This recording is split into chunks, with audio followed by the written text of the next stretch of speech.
guys, Levy Freeman here, and I guess today just dropped Kaiserreich 0.15. I guess we got some new countries to play, and we'll see if they were improved. I bet we're gonna have lots of shitty Civil War event trees, and how do I get on this path, and maybe some dumb decision mini games. But we'll see. That seems to be the way things are going, but maybe we'll be pleasantly surprised, and we'll get some standard countries to play. So I've heard the Ottomans have been reworked. The Ottomans are like a pretty fun country to play. I guess I see some other new shit on here on the screen. We got Jabal Shamar was on the front screen. We got this Emirate of Cyrenaica. Yeah, so I don't know. Let's go with the Frenchies over here under Philippe Pétain. Of course, he doesn't even have a hat on. A portrait was improved a while ago, and we'll see how the country was improved. I did also see in the patch notes that there were some slight reworks to Russia, so we'll walk in and we will check in a bit here, and we'll see if did they remove the overpowered Russian focus for the 2x ahead of time tank brush bonus. No, they did not. Still there. Great. Still there. So there's that. So I haven't been following any developer updates for French Republic. I didn't even know I was going to play this country. This is just like an impulse pick here. So we're just going to go ahead and play the game over here. I had a couple other things going on, but they're obviously not going to be compatible with the save. Like I had the Baharadia commune game going on. That's going to be dead now, but that's neither here nor there nor anywhere. So let's take stock here again. I've never looked at this country before. I haven't read any of the developer updates. So this is a good sign. We don't have any bullshit decisions, so that's nice. Let's take a look here. So we got anti-communard. And this is going to, I guess, give us some daily negative supports for a bunch of things that are already at 0. Great, that makes sense. And we've got 15% war support. So that's nice. Nice to have war support. Do you have a description here? After our defeat in the Weltkrieg of 1919, the Communards rose up again and abolished their cherished republic. Luckily, some of the most important figures of the republic have immigrated to Algeria, where they plan to organize the counter-revolution. Now that the syndicalist traitors have taken full control of the mainland, we must crush them. We must ensure that our eternal France will always be free. So that's cool, I guess. The code of the indignant remains in place since the creation in 1887. A diverse set of laws and regulations imposed on the native populations of the empire. They enshrine their inferior legal status despite them being technically French citizens. Collective punishment, a parallel justice system, forced labor, and service in the armed forces enforced by native elites under the guise of modernization and spread of civilization. To say that the indignant has created resentment would be an understatement. However, it has proved to be a secure source of labor for the colonial effort and is supported by many prominent voices in the government who argue that maintaining the status quo is necessary to prepare for the reconquest. So I don't know, that's pretty based, I guess. Stability kind of sucks, but construction speed 7.5%, not bad. Internal unrest. So we're losing some political power. 0.25 is a pretty steep penalty, and also 20% stability here. Years of inaction and political stagnation have caused many elements in the army and the population to become radicalized and lose faith in the current regime. Although it is suppressed, contestation, is that even a word? Contestation is slowly but surely growing within the French Republic. And should that say like resistance or something? I don't know. Seems like a fake word to me. So we have a bunch of actual shit that's resisting. So like this sucks both my balls right away. You can see we even have a resistance to occupation thing up over here, and we're on civilian oversight. So this is like, Jesus Christ. It's like, are we not occupied? We have resistance everywhere. Great. So that's absolutely fucking wonderful. So you're gonna have to deal with this, I guess, sucking all your manpower and shit. But I guess we have camels. The camels have decent suppression. Are they as good as cavalry? It seems like they're actually even better than cavalry. Maybe that's because we have something dumb like a tank stuck on this. No, we don't, because we have 0% hardness. Well, I guess we go to local police force over here, and we have very shit compliance in a lot of these places. But these places have no factories anyways. Except for Singapore, or this one over here, which we have 100% anyways. I guess they're not resisting. Or I guess they are resisting a little bit. Tunisia, interesting. So like our position is pretty fucked up right from the get-go. So that's wonderful. We're on limited conscription. We have export focus, and we have toaster economy. So it's like pretty standard fare for your laws. We got here. So does Philippe Pétain have? Okay, so he gives us 5 stability, 5 war support, division attack on core territory, and division defense on core territory. So that's all good, all green. So that's nice to have that. We have old general over here who's going to give us max planning 10% army experience gain, 0.07 daily. That's nice to have. Same ideology, monthly opinion. I mean, whatever. Military factory construction speed, production efficiency cap, and war support, not bad. And political power gain at the cost of recruitable population factor. I notice we do not have recruitable population factor malice anymore, but I'm thinking that's probably because all this shit is occupied. So we have a core here, we have a core here, and most of our stuff seems to be occupied. So that's it's a bit unfortunate, isn't it? Got a core there, occupied, occupied, occupied, occupied, and occupied. Alright, and I guess, I'm not sure what all these lines are. It says, does that mean you can like send a troops from like over here to over here? These seem to be new. And I guess I could try. No available land route to this province. So I guess no, we can't. So this is also interesting over here. So the whole impassable terrain thing comes all the way around over here anymore. It's like we no longer have a land route over down to Mauritania anymore. That's odd. So you used to have like a couple tiles over here. You're able to like get access your land over in this course, but now I guess it's C. So that's a little bit interesting. So we have this guy over here already. So we have School of Psychology already for Army staff. So we do start with the guy, so that's nice. What do we have here? Defense. So we have defense, psychology, mass combat, maneuver.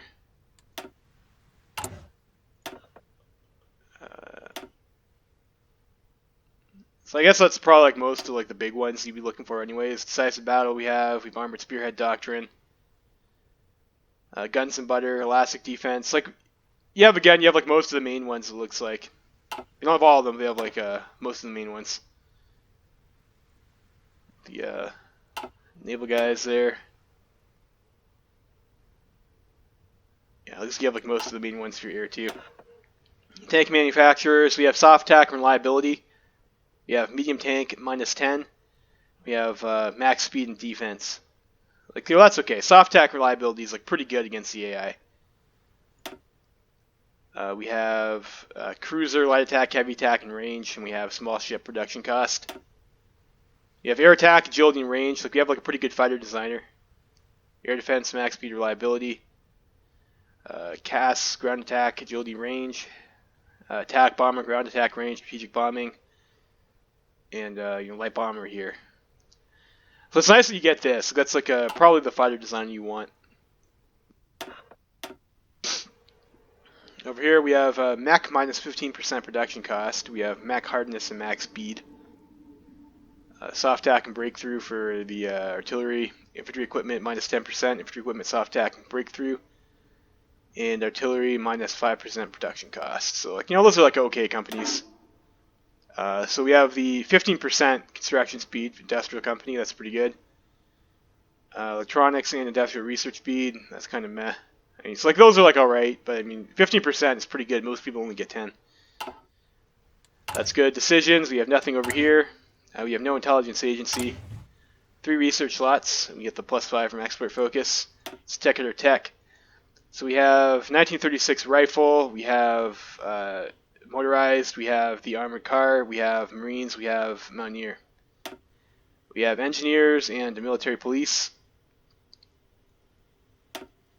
We have the light tank research. I noticed these look like these are unique tank designs. They're definitely different than what they had before. I wonder if they have different models as well. That's interesting. Get some different art. Light tank only. Armor, we have, or artillery, we have the cannons, and we have the anti-air. Land doctrine, we have no land doctrine. I haven't looked at the focus tree yet. We'll look at that later. Navy, so we have the improved ammunition 2. We do not have the dreadnought hull, but it looks like we have like all the other 1936 shit.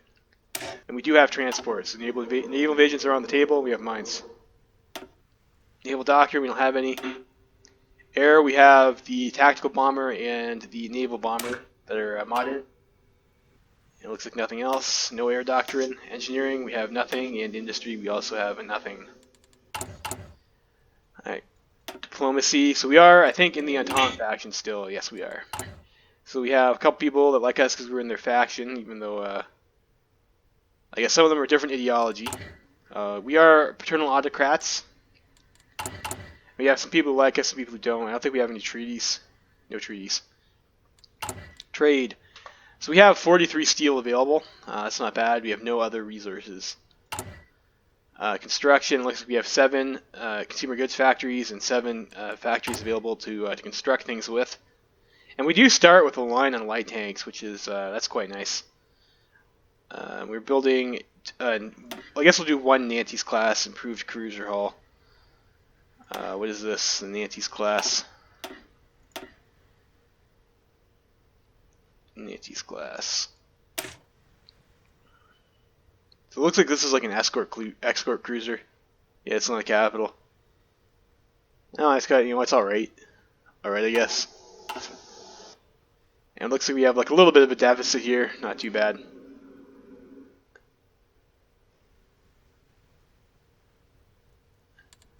Alright, got that. Recruit and deploy. So we have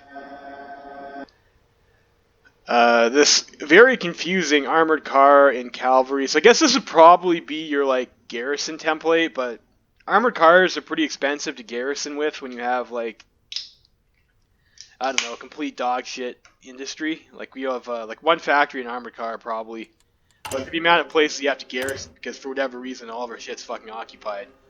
That's going to be a bit of an issue to do. But like maybe later game for building enough armored cars, you get this. Whatever. It's got shitty organization. It is pretty hard though, and you could in theory use something like this for like a breakthrough unit in lieu of tanks. Like you do have the hardness to take the less damage, and you do get like a bit of breakthrough over here. And that 69 is like pretty good. Like be good enough to push a shitty infantry unit out. 18 width infantry we get. 20 width infantry with so 18 width with a tank stick on the side. Garrison Colonial, so this is a 12 width with a military police. Motorized 12 width with a tank stick on the side. 8 width Marines, which is pretty awful. 12 width Mountaineers. 12 width Cavalry. And this is 12 width camels with a military police. That's interesting. I haven't looked at the cavalry very much. Like, what is the difference between a camel and a horse, I wonder? Let's remove that. So we have Org 70. I mean, that seems to be about the same. You have bonus movement in plains. Negative attack for amphibious. Negative attack in jungle. Negative attack in forest. Movement penalties in hills. Mountains. Marsh. Desert. Movement and attack bonus. Cavalry. So why would camels get a movement up in plains, but cavalry don't? Yes, the cavalry is a bit slower at 5.6. It's 6.4 in your cav. So it looks like their terrain modifiers maybe are like a little bit better. Soft attack 36, hard attack 6, breakthrough 18, defense 132. Yeah, so I mean, it looks like pretty similar otherwise. So they're a bit slower, but they have like a bit better modifier. So we have like the usual 12 with armored cavalry over here, or armored division over here. Like those are your templates. Like nothing really exciting. This is like the only one that's like a little bit unique, I would think. The armored car template that you have.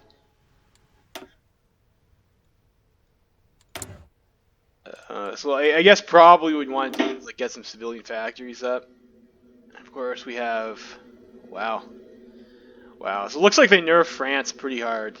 Like there's like barely any building slots you have over here. Most of your territory is occupied. I don't know. Like I don't really feel like the Entente needed a nerf. They seem to get like their shit kicked in most games anyways. But maybe we'll see. We'll give it a go. But like my first thought coming into this is that they really beat the old marshal over here over the head with a few bricks over here. Sock with a brick in it, and he's gonna have to struggle a bit harder to get anything useful done. Logistics, we have 4K rifles in storage. We're missing some support equipment, and we're missing some armored cars. Jesus Christ, there's a lot of armored cars that we're missing. Fuck me. So I guess we'll have to look at our army. I guess our army probably has some issues for seeing that. So what do we have here? We have 1 unit of trucks. That's probably the 12 width of the tank sticking on the side. Light tank 1. These guys over here are the infantry with the tank sticking on the side. These guys over here are 12 width with military police, which is confusing as to why you would want that on a unit on the actual battlefield. I guess it gives you like a little bit extra stats, but we have 1 Mountaineers, 1 Marines, and this Camel company over here. So why are we missing armored cars? Are we still we're still missing some troops over here.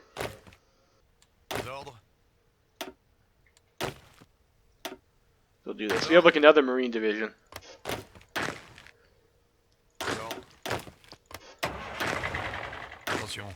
Or maybe that was the same Marine division.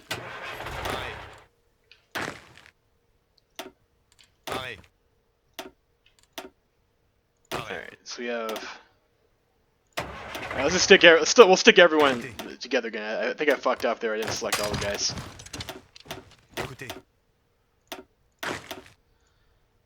Okay, so we're not missing anyone. So we have most of our army, like Canada, are these trash units. So we have 12 width of the military police. We have 6 of them.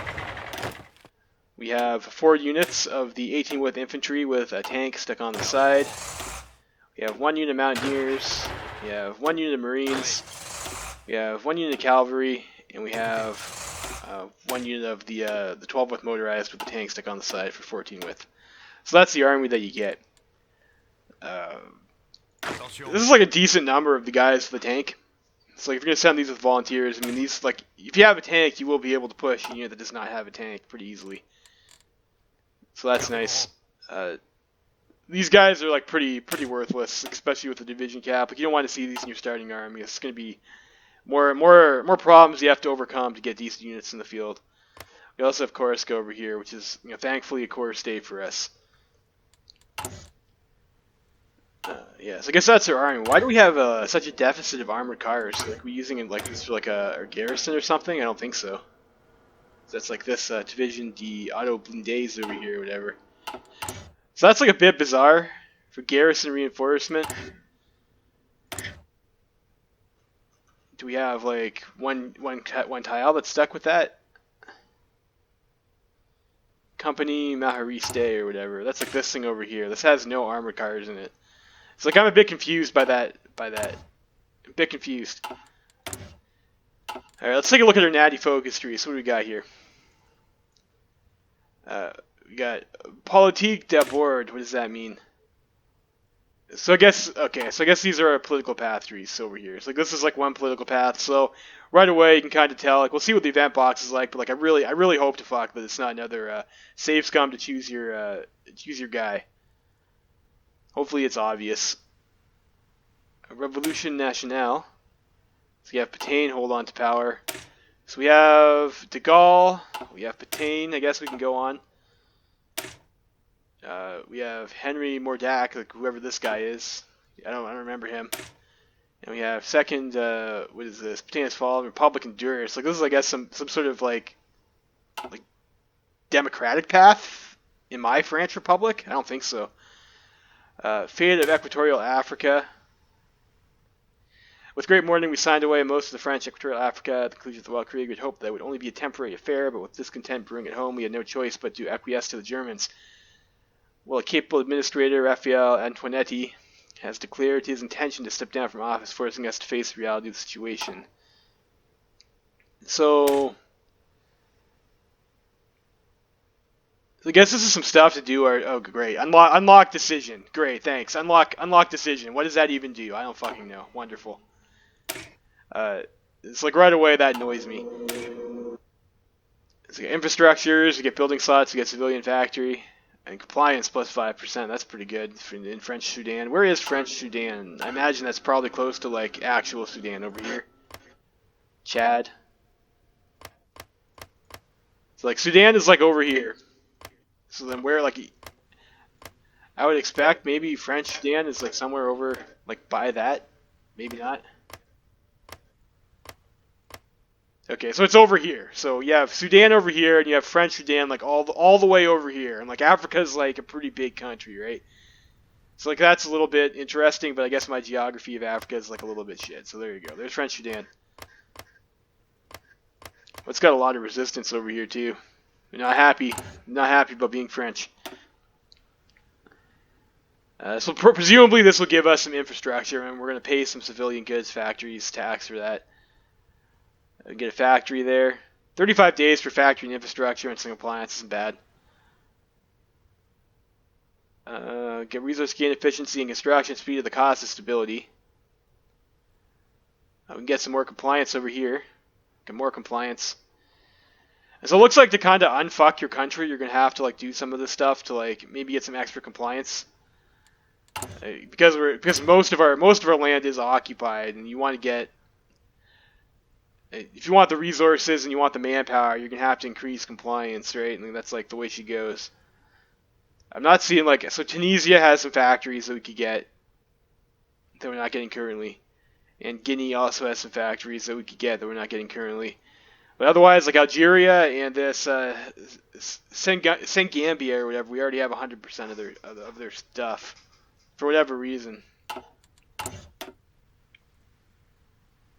Daily compliance gain, resistant target, push a civilizing mission. Refutable pot plus 5%. So I guess that's what this tree does. You're coming down here, you're getting some resources, and that's quite a decent chunk of resources, and you're getting more compliance across your country. I didn't really see like this. Actually, I think it said there's something down here. Like this actually increases resistance. So like, that's wonderful. So we have Ministry of Naval Affairs over here. We get naval experience gained daily.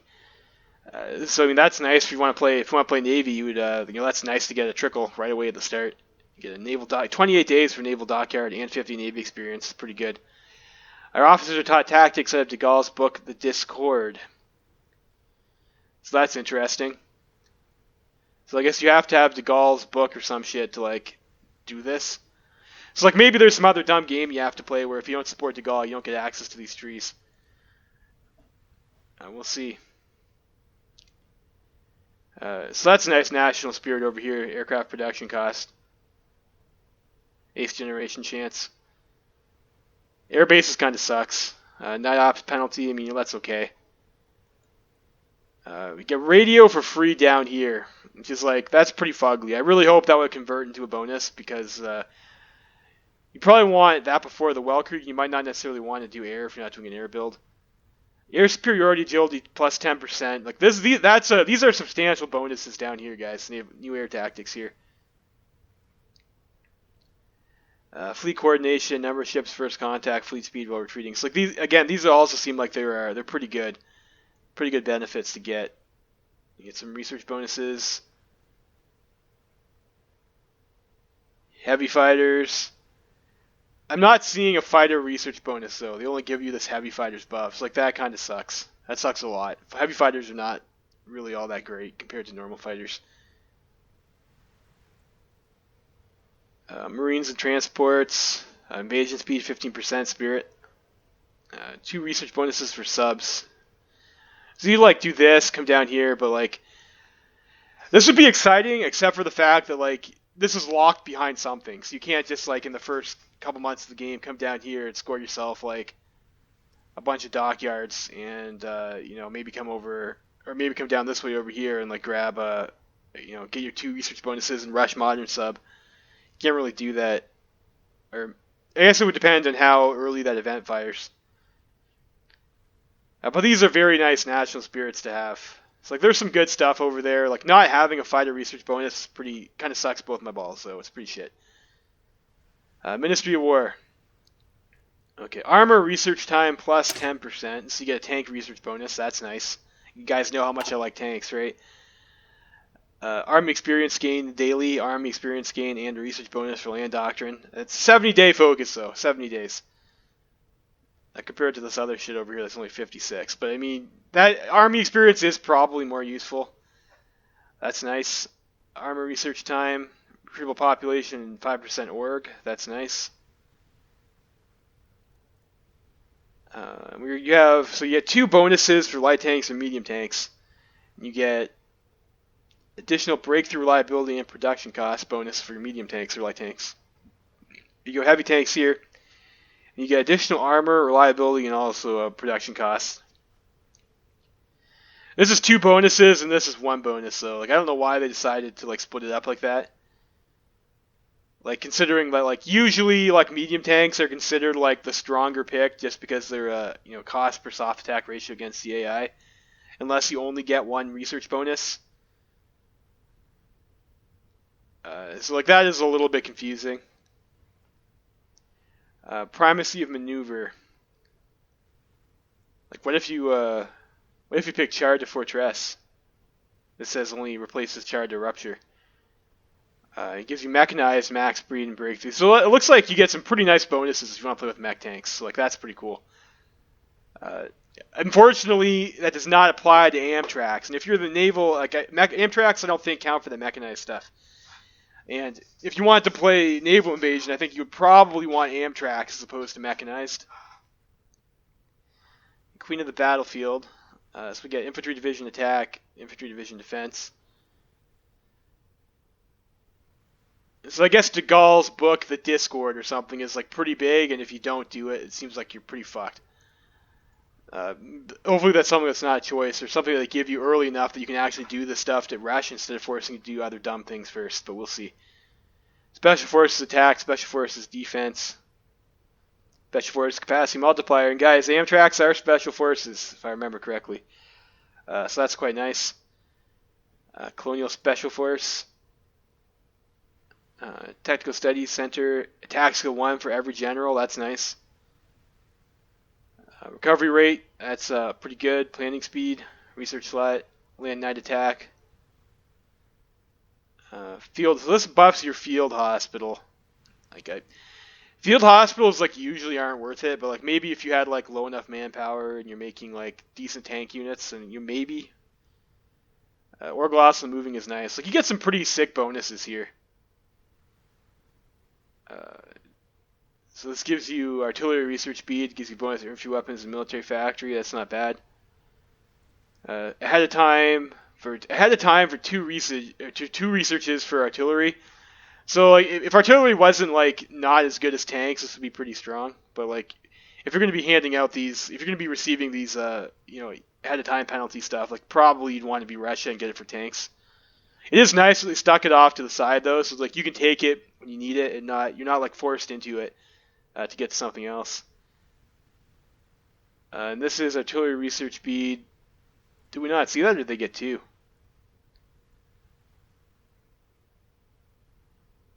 Yeah, so I think we looked at that, or no, it's so this is the same national spirit, isn't it? Establishments Brant. It's like, wouldn't this be like an upgrade or something, I guess? I don't know. So like you get like pretty cheap artillery, it looks like here, negative 15% in 2 military factories. So that's cool. That's cool. I like tanks, so like I'm pretty excited about these tank buffs. Maybe make some nice medium tanks with mechanized. I do like to play medium tanks with mechanized. So we'll see that. So that's like the army. So we looked at those trees, looked at this tree over here. Establish supreme. Okay, so this is like de Gaulle shit over here. I guess you get this stuff. Get these 3 trees, de Gaulle. And this over here says our officers are taught tactics out of Mordac's book, Lessons of 1914 and the Next War. And this is going to give us some doctrine research speed. Handful of doctrine bonuses. Let's see, you get total war. Let's get surrender limit. Research speed buff, research gain efficiency. Uh, mobilize everything. So like you get some pretty nice industry buffs over here. I'm like those are okay. Military factory speed 10%, factory output 10%. So this is nice stuff. Doctrines, artillery production cost seems like not as great as the stuff over there on the Gauls tree. And strategic bombers. I mean, strategic bombers are kind of a meme. Like I'd be very surprised if it's not France who had like enough factories to actually do a decent strategic bombing campaign. Like you need a lot of strategic bombers. Artillery soft attack 10% and strategic bombing. Like okay, so I guess you're gonna do a lot of bombing. So artillery, towed rocket artillery, soft attack. Okay, so like this is like increasing the soft attack for your artillery, and like artillery is dog shit in the first place. So why this is already this is like seeming less appealing than the Gauls tree. Recruitable population 1%, reinforce rate 10%. Recruitable population factor, special forces bonus. I don't think this is as big as the Gauls bonus though, but minimum capacity plus 20 is that's a lot of special forces. 2 field hospitals. Looks like some artillery researches. Cheap navy gives you destroyer and cruiser production cost. Okay, and convoy rating efficiency. There's that. War communications. You get radio. This is like a little bit better position than the boost you get over here for radio. So you get 1 bonus for light tank or medium tank models. Air superiority 10%, not bad. 2 bonuses for tactical, or this is close air support. Fleet coordination, max range factor. We win wars with trucks, so you get bonuses for mech. And this is pretty good here too. Supply consumption minus 10%, and you get logistics and maintenance company. Motorized and mechanized models. So you get like quite a few bonuses for mechs, and you know. You do get 1 bonus for your tanks over here. You get some bonuses for mech. Like maybe if you want to play with Amtrax, like Amtrax is like pretty far up there in the tech tree. This is like 1941 technology over here. If you're looking at making naval invasions, maybe that's appealing on this side. And you get some breakthrough. You know, it's not usually something your tank unit really needs. And the carrier, that's optimistic. Sortie efficiency is nice to give you the extra 10% buff there, but like it's optimistic that you're building carriers, I think. So you get that guy's tree too, I guess. And I guess over here is your political shit. So we have Chucky de Gaulle over here. What do we get with Chucky de Gaulle? Get some Natty Pop. Chucky de Gaulle is Natty Pop. Okay. So we're going to get some Nat Pop. Get some political power. We're going to get some political popularity, kicking them out. We're going to get some attack and defense bonus against Commune of France and Germany. 15%. That's pretty good. Not going to lie.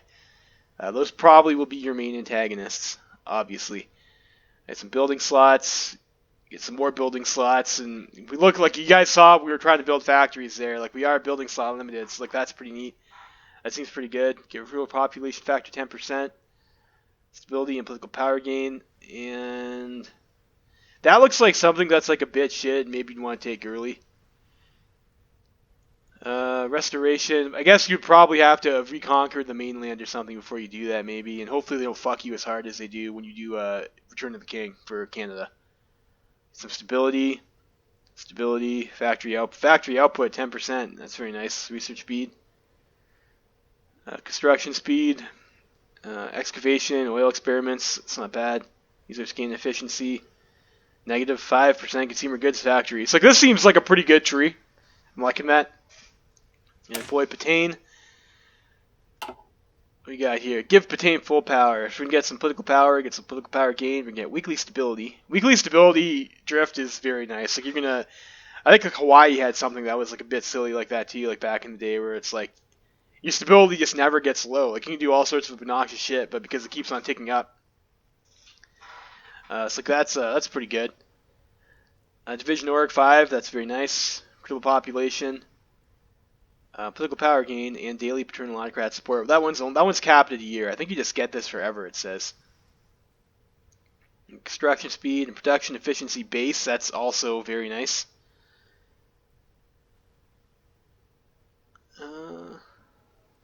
Good stuff over here too.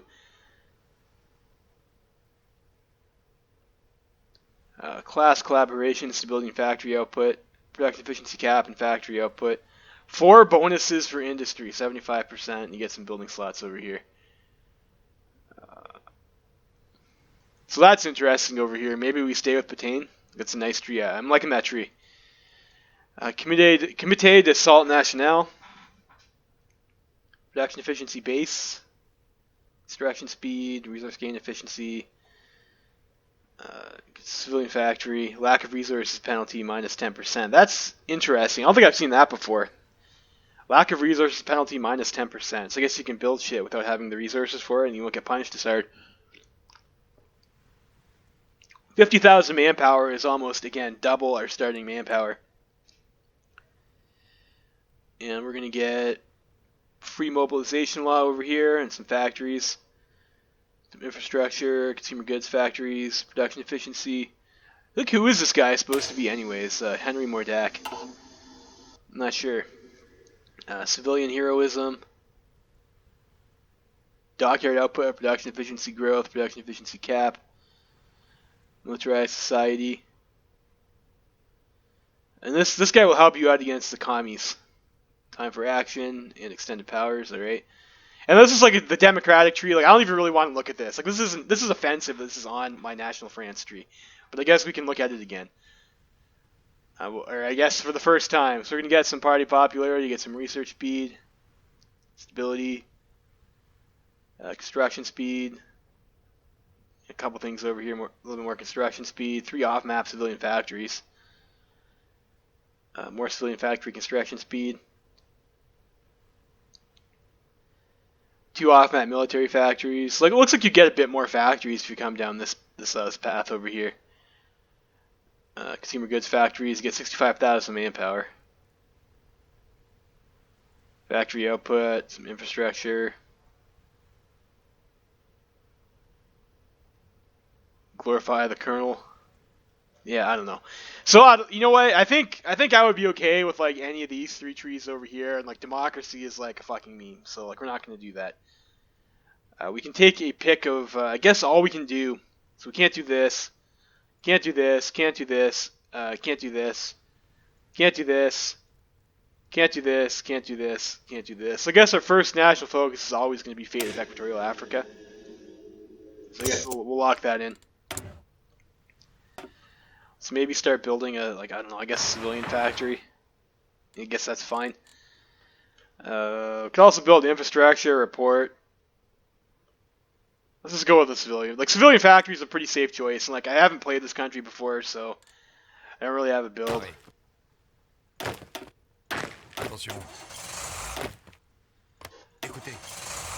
Alright, so let's start by converting this over, like, what do we have here? This is we have army experience coming in anyways. So I'm thinking, like, right away, these guys, like, I don't need these guys to be 9 with 1 tank, probably. I think that's, like, maybe a little bit of a waste, so we'll go and we'll swap them over to regular infantry. Throw our tanks back in reserve. Mountaineers, Marines. These guys probably don't need to be special forces. Just make them reserves. We'll dump them in over to here. Like this shit, yeah, also probably doesn't need to be special forces. Make that into, what is this, like, I gotta get rid of that stupid hat, too. God, that symbol's fucking annoying. Dump you into here. And that leaves us with, Mountaineers. Alright, so we'll roll out with that. So we have, like, a bunch of garrison divisions, we got some regulars, and we got this, hopefully we'll make that tank unit. So research is, like, your tools. Let's get our engineering. Like, I'm not sure about how we're going to do our military paths. Like, maybe I'll get that light tank too. The Seamer 35, which is like an obnoxiously large image for like a light tank. But I guess we'll go down the medium tank path for now. Production, let's not build armored cars. We probably don't need these shitty planes either. Towed artillery. Do we want to make artillery? We are pretty constrained on factories. Like probably we'll have to pass on the arty. And like maybe how many factories we get out of that? Like a couple. So maybe do something like that.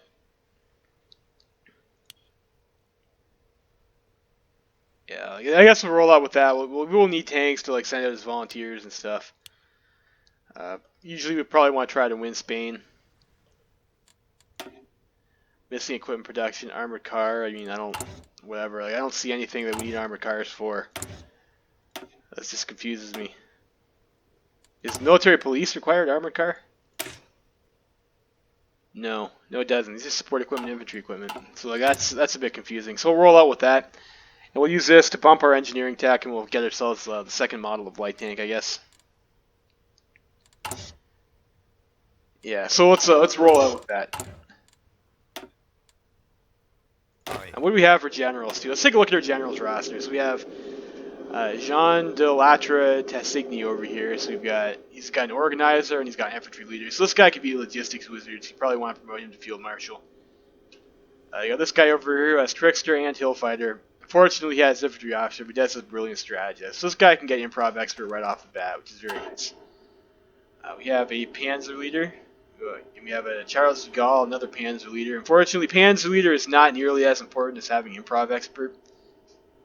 That's like a bit of a whiff for there. We have this guy over here is both a panzer leader and invader, which would be pretty good for Amtrak tanks.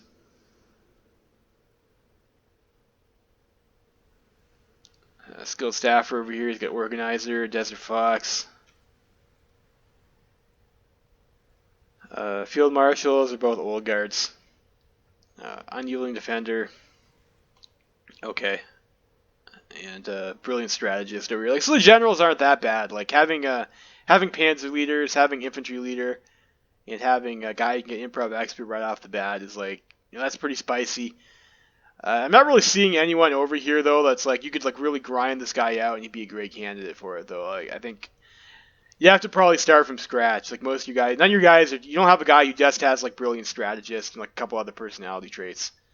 Like Patain over here is like kind of in that box, but he has old guard, which disqualifies him. So I don't know. All right, generals. Like not the best general roster, but they're not bad. Air Force, we have 25 attack bombers and 50 fighters, like pretty tiny Air Force. Navy, so we have 19 subs, of which looks like we have 8 large submarine hulls. Let's see a template on these guys. They have mine laying and 2 torpedo tubes and an engine. Fortunately, they don't have like the up-to-date torpedo tubes, but that's not bad. It's like you could do mine laying with this, like right off the hop. That's something. And then we have these Well Creek subs over here. And these are like pretty trash. I think it's like as trash as a sub as you can actually throw out. So there's that over here. So we have the Nice class. Is a 2-turret battleship, I guess. Got 2 anti-air, float plane. Level 2 armor on these though. So like that is pretty nice. Like a lot of the is that armored cruiser armor? Yeah. So these guys are actually like an armored cruiser. ACR, of course. It was silly. So of course they have level 2 and like if you watched my videos before, for whatever reason Kaiserreich likes to give the level 2 shit to the armored cruiser and level 1 shit to the battleship, which is a bit silly, but it is what it is. And these ones are interwar models, so. And we have 1 revived armored cruiser, also with a level 2 armor, but only level 1 engine. And the armored cruiser only gets 1 slot over here. It's like, okay, whatever. Get that. Revived armored cruiser, I don't think it's like really all that great of a chassis anyway. It's not really a great hull type. It's only good for long range shit. And you get the level 1 Well Creek shit. These all the same class? No, looks we have a couple different ones. What's the difference? So this has 3 secondary batteries and anti-air. This has 2 secondary batteries and 2 anti-air. Okay. And we got pre-dreadnoughts, and pre-dreadnoughts are real bad. You're never happy about seeing a pre-dreadnought in your fleet, and we have a lot of them. The pre-dreadnought, of course, being like a bit of a joke of a capital ship. Like they're slow, they have dog shit range, and their sliding isn't all that great. But we've got quite a few of those. 2 interwar fast battleships, and this is a level 2 battleship with double turrets. Like this is like pretty nice to have. Probably one of the stronger starting hulls. Yeah, battleship armor level 2. So that's pretty nice to get those. A couple coastal defense ships, which are, again, kind of like a pretty shitty ship to have. Like, especially, like, why would you make a coastal defense ship instead of a cruiser if you're just going to stick escort? Like, if you're not going to use a heavy battery, like, why would you want the coastal defense ship? Like, so, like, these are, like, immediately murdering your range. It's like those guys are, like, they're going in the bin, not using them. And we have 2 escort cruisers and 42 destroyers. So, we have 19 capital ships and I think 44 escorts there. So like we have a pretty rough screen deficiency right now. Like for 19 battleships, you probably want 100 screens, and we're not like even close to that number. It's like that's a bit disappointing. It's a bit disappointing, isn't it? But that's your Navy. So what we want to do with our guys over here. So we have these guys are colonial garrisons. Like I guess we can just leave them where they are to start with. So that's our overview for French Republic. My first thoughts, anyways. And you guys are sitting on this island over here. Are you a core state? No, you're a colony state in Malta. So we do have Malta.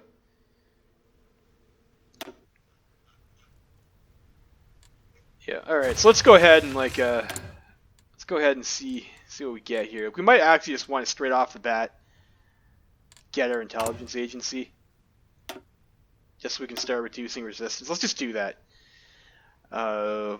Here's all this arrow bullshit. Form our agency, and let's start up here. The situation of the French Republic. History. The Third Republic fell in the same way it came to be, in defeat by German arms and facing socialist unrest.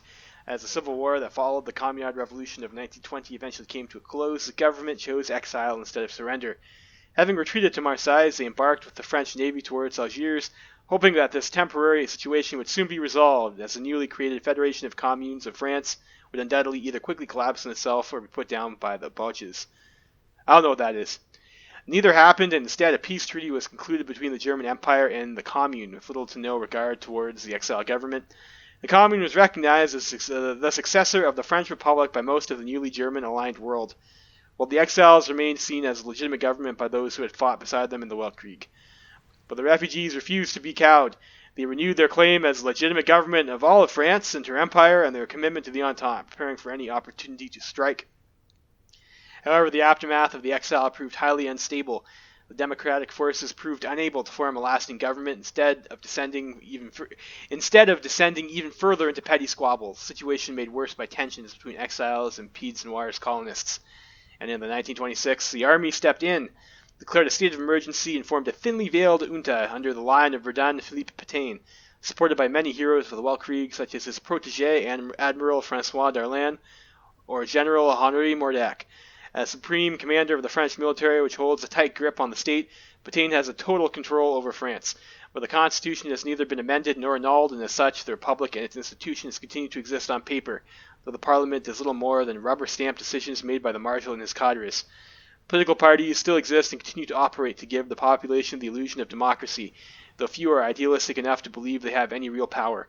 The 4 main political parties are the Radical Party, RAD, the Democratic Republican Party, PRD, an alliance born in exile of various traditional liberal conservative parties, the French Social Party, PSF, and the French Action. And the French Action? Okay, AF. Those accursed communards! Yeah, fuck them. Imagine being socialist. The situation of the French Republic, political situation. Marshal Pétain is convinced that authoritarian rule is needed for the salvation of France, but though the prestige of the radicals and the PRD is low, as they are seen as holding a share of responsibility in the defeat and the revolution as the main parties of the Third Republic, they still enjoy some popular support, while the PSF, created after the war by veterans, is seen by many as striking the middle way between a democracy and a strong rule. As such, banning the parties would create more instability at a time when the Republic cannot afford it. On the other hand, none of the Democratic parties are strong enough to impose anything on the Marshal, still widely popular among veterans who see him as the Lion of Verdun, while the armed forces see him as the only one able to properly prepare France for the fight against the Internationale. But the regime's balancing act cannot last forever. The more democratically minded are beginning to lose confidence in the regime, while the royalists of the Action Française believe the salvation of France only come through the toppling of the Republic and its institutions, an idea many within the army and among traditional French and native elites are worryingly receptive to.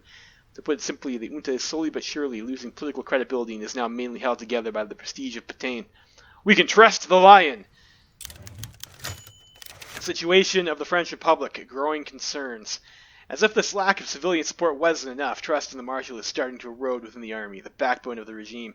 Pétain's favoritism towards his protégés has put many in key positions, and though they certainly are competent, many officers are left behind, while others worry that this could encourage doctrinal rot. That Pétain is surrounding himself with yes-men. Some within the Marshal's entourage have, however, been openly critical of the state of affairs, such as Henri Mordac, and for now this discontent within the army is limited to debate, as many hope that Pétain will eventually listen to his more reform-minded protégés. One thing is clear, however, an escalation of these divisions would prove disastrous for the regime. The most important problem facing the nation, however, is simply its situation in exile. Though in Algeria, officially annexed as part of France as an overseas department in the late 19th century, exiles and Pieds Noirs settlers make up a significant part of the population, in some major cities even making up a majority. Imagine having minorities as a majority in your country. That's got to be awful. Overall, Europeans are still a small minority ruling over millions of indigenes who, despite being considered Frenchmen, are essentially second-class citizens, subject to heavy taxes and forced labor, with the rule from Algiers enforced by native elites in the army. Since the defeat in the Weltkrieg, the colonial situation is precarious. Unrest is ruthlessly put down, recent famines were badly managed, syndicalist and pan-Arab agents spread propaganda against colonial authorities. However, most traditional indigenous elites are still loyal to France, and there exists a growing class of French-educated natives and native war veterans who, despite wanting to reform, remain loyal. But one thing is clear, if the government is careless, further unrest and perhaps even revolts are bound to happen. Be careful, a failure to keep the resistance in the non-core African states under AD will result in revolts. I'm sure it's going to be fine. So I guess we have to actually care about that. So this... No, that's not it.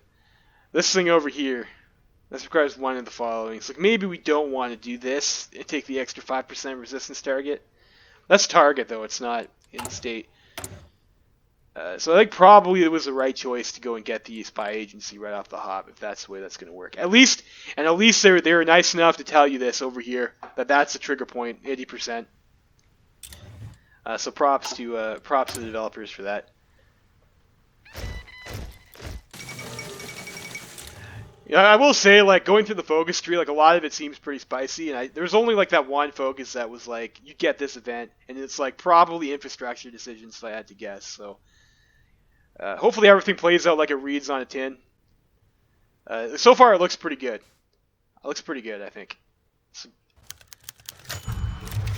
The death of a friend. His Majesty George V, by the grace of God, of the United Kingdom of Great Britain and Ireland, and of the British dominions beyond the seas, King Defender of the Faith, Emperor of India, Friend of France, a great ally. I mean, just a lot of fucking titles. Jesus Christ. A great ally during the Great War, and since our exile, as well as a personal friend of Marshal Pétain since the two met on the battlefields 2 decades ago, has died today at 70 years old. Though the situation is unfortunately tense at home, given the magnitude of the event and its importance for the Entente, that the Lion attend. It is important for the Entente that the Lion attends the funeral of George V and the coronation of his son Edward, and more personally for Pétain, it is important to mourn a friend and ally who, like him, oversaw the exile of his people after bloody revolutions in their homelands, and like him, was wholeheartedly dedicated to one day coming back to retake what is rightfully theirs. And so Marshal Pétain embarked on a special transatlantic flight, ready to honor the memory of a friend, but celebrate a new era of Anglo-French friendship. The king is dead. Long live the king. There's Moses' little book there. The fate of equatorial French Africa. For a long time, we held a hope that the occupation of many of our previous owned colonies to the Germans would be short. The widespread expansion across the globe may have produced the conditions needed for them to collapse, but the syndicalist regime in the metropole failed to disintegrate, and we have been forced to remain entrenched in Algiers, staring daggers at our brothers and sisters across the Mediterranean. Then our long-standing ally, the United Kingdom, fell apart in 1925, leaving us in no condition to return our colonies to our rule. ending the last of his tenure as the Governor-General of what remains of French Equatorial Africa. Raphael Antonetti has made his decision to step down from his post, citing a failing in his health in recent years. Antonetti has held the position since 1924, seeing the region through several turbulent times, as well as earning his retirement after his service. With a seat left vacant, it may now be time to merge the two colonial sub-Saharan governments into one unified administration. The German Empire remains ascendant across the globe, and the split focus on resource allocation is a waste of time and effort. With only a narrow portion of the colonial region of Chad remaining of French Equatorial Africa, we must move to merge Chad into the French West Africa administration. Someday our rightful territory might return to us, but that day is not today.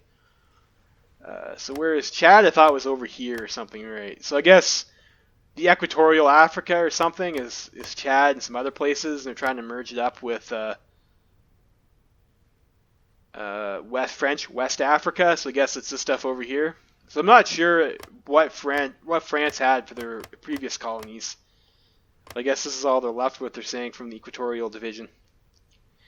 It's time to accept the fate of Equatorial French Africa. We will merge the regions.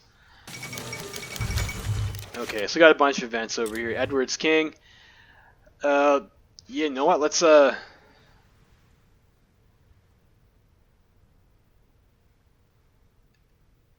So I guess this is going to cost you some consumer goods factories. This is going to get you some infrastructure construction.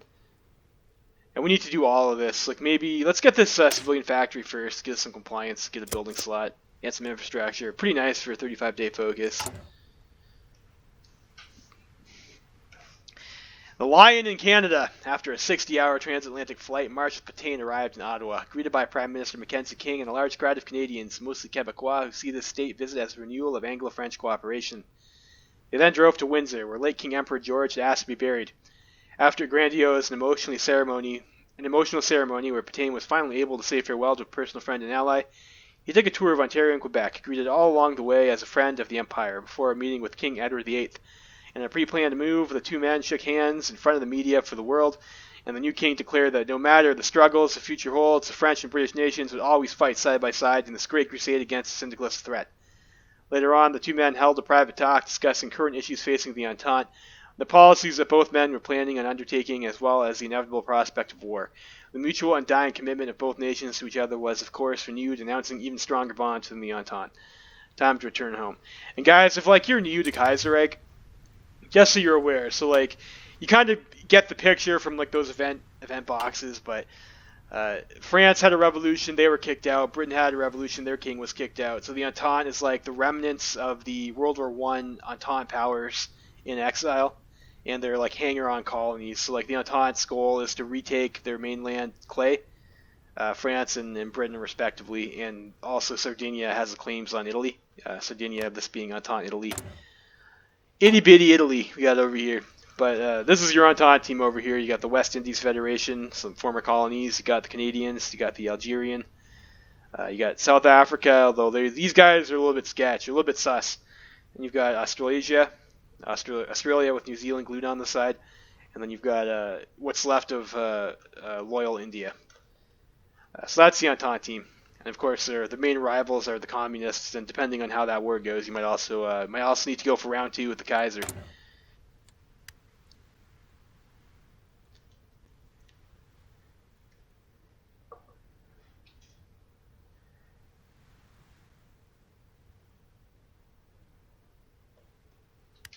Alrighty, so let's get our light tank too, and then we will bump our electromech.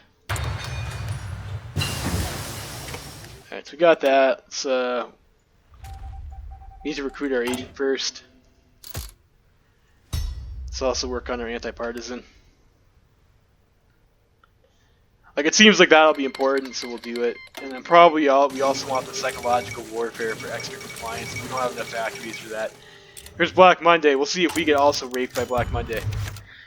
Disagreements within the army. After the Grande Guerre, I guess that's what the French call the Weltkrieg. Two schools of thought have emerged among the younger superior officers who explain the military defeat. If both conclude that the defeat was primarily caused by inefficiency, personal feuds, and a general lack of coordination within the military high command, wasting the bravery and blood of the French infantryman, as well as the strategic and tactical innovations of Philippe Pétain, They disagree on what caused those issues, and most importantly on what should be done to correct them. Two men have emerged as the leaders for these factions within the French army, and both are planning to release books explaining their point of view. They have sent copies to the Marshal in hopes of getting some public support for their work over the opposition. I guess we'll see what they wrote there, and I guess we join this call to arms, sure, whatever. Okay, let's see what they wrote. So that's nice. Like, I guess this will get us a choice. That was the choice that we needed. And I think that might come online fast enough for us to come over here and maybe get these bonuses. The Bear or the Rooster? Henri Mordac, nicknamed the Bear, an infantry general who shot up the ranks during the Great War through sheer bravery and commanding ability, particularly in the desperate defense of Arras. Close to Pétain, but a long-time critic of the military establishment, he believes the war was lost due to the lack of experienced officers and out-of-touch high command. He plans to release a book titled Lessons of 1914 and the Next War, detailing his experience of the war and his proposals for the coming war. Among those proposals, the retirement of all officers older than 56 years old and the merging of all branches of the armed forces could prove controversial, effectively reorganizing the French army from scratch. Chucky de Gaulle, nicknamed the Rooster, recently promoted to the rank of lieutenant colonel. A fellow veteran of the Great War, he bravely led his men at the Battle of Verdun before being wounded and captured. Oh, geez. I like guys who weren't captured myself, guys. Escaping captivity, he became a symbol of resilience against the German aggression. Particularly ambitious, he became a protege of the Lion of Verdun and a renowned military theorist, making rather similar observations regarding the defeat as Mordac, advocating for greater cooperation rather than reorganization. A greater use of armor with air support, greater autonomy for officers, and creating alongside the traditional conscripted army a more important corps of professional soldiers. These proposals have found a lot of support among officers, but de Gaulle is planning to release another essay simply entitled The Discord. If this essay is simply presented as a collection of observations on the confusion reigning among officers during the war, to some it seems to endorse the stab-in-the-back theory popular among civilians, soldiers, and officers alike, especially considering de Gaulle's proposal to prevent confusion at critical times is submission of the military to moral civilian power. Oh, that's gross. Marshal Pétain could choose to support the publication of either of these books, effectively setting the course of reforms within the armed forces, or simply let the debate run its course.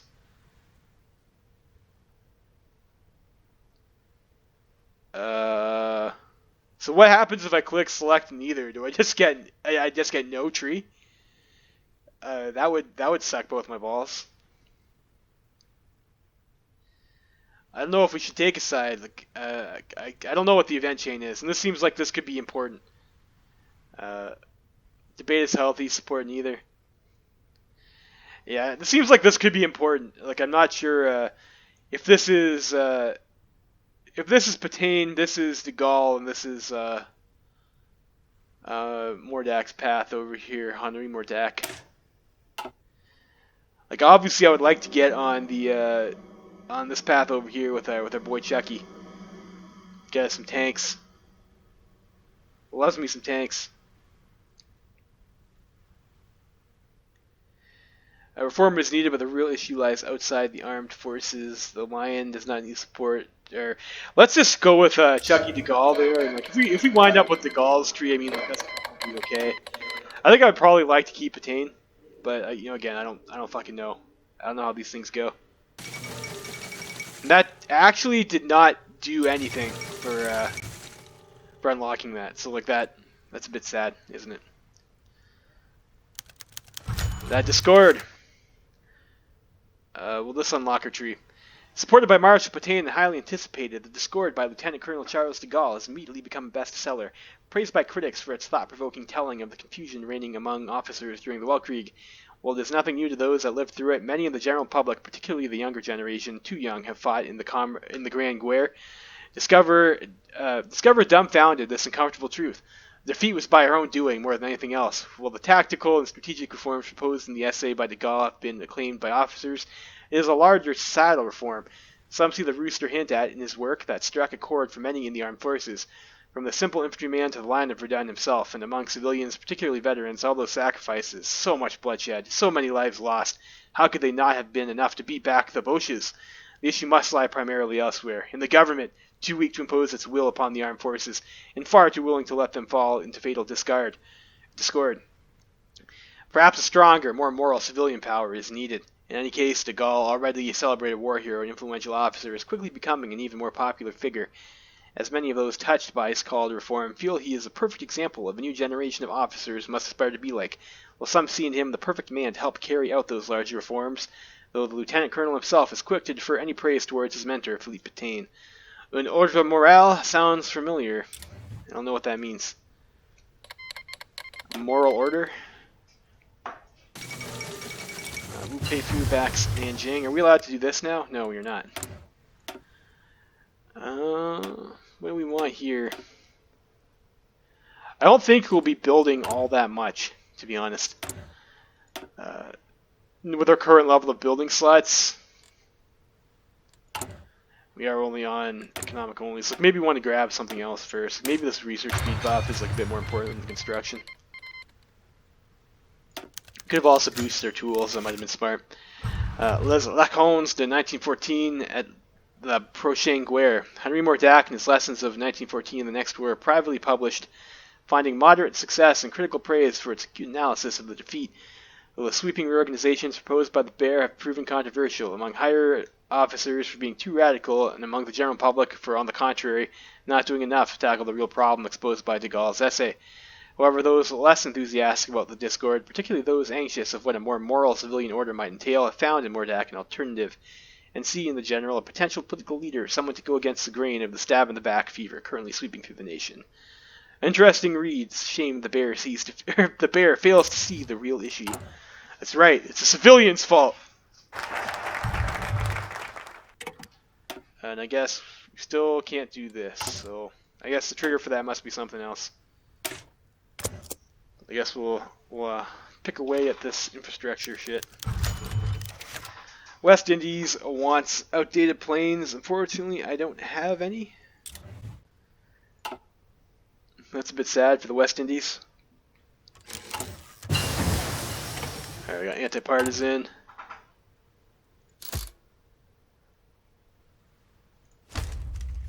Okay, I think that's like all of our fucking factories, but let's just get that out of the way. And we have a commando. Let's start reducing some resistance there. The White Fathers. Critical to the stability of the regime, the Society of the Missionaries of Africa is a Catholic society of apostolic, fuck, that's a weird word, is a Catholic society of apostolic life focusing on evangelism and education in Africa. Founded in 1868 in Algiers, quickly became an integral part of colonial society, adapting to native customs, adopting the native dress, and all the while accomplishing a tremendous amount of ethnographical and geographic research. They have been on the forefront of French initiatives on the continent, despite their sometimes strained relationship with an increasingly anti-clerical Republican government. They have become staunch advocates for the native populations, even accepting native priests, never hesitating to side with them against the colonial authorities when needed, and generally acting like a bridge between the two, earning them an affectionate nickname of White Fathers. In the troubled times since the Revolution, they have become downright crucial to maintaining French authority over what is left of the empire, working tirelessly to maintain the peace between colonists, exiles, and natives, with the full support of the Marshal's conservative government. Our Lady of Africa, pray for us and the Muslims. We'll get two stability of that, I guess. And a missionary society. Okay. The other Marshal retires.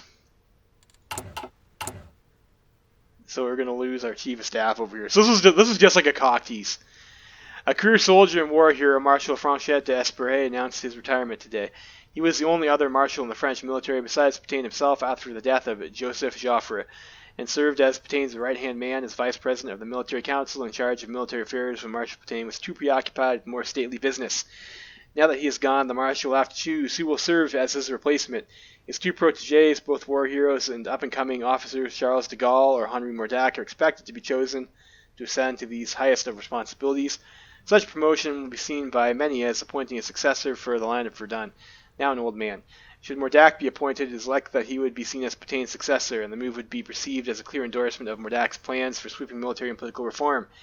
Picking de Gaulle, a much younger man close to Pétain and known sympathizer of the Marshal's unabashed distrust of parliamentarism, would certainly be perceived as a way to hold on to power for some more time while better preparing this eventual heir to succeed him.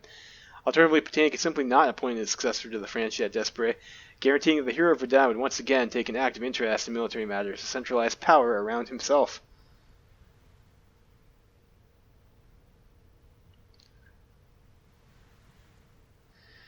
So you get Reformist Soldier, which gives us experience gain. Division recovery rate plus 10 is like, that's a pretty substantial buff.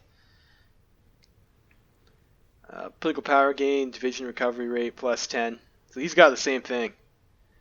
But it doesn't give you experience trickle. On this guy, I'll give us army experience gain and max planning with Chucky de Gaulle here. Let's go with Patain. Oh, the experience trickle is nice. But let's go with Patain. We'll get some PP. The lion does not need to divide his prerogative.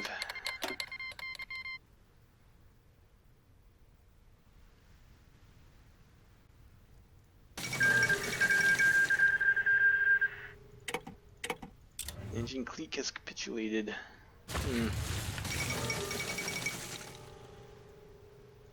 Syndicalists take over in Australasia. Here comes Mosley, and the Pope's dead.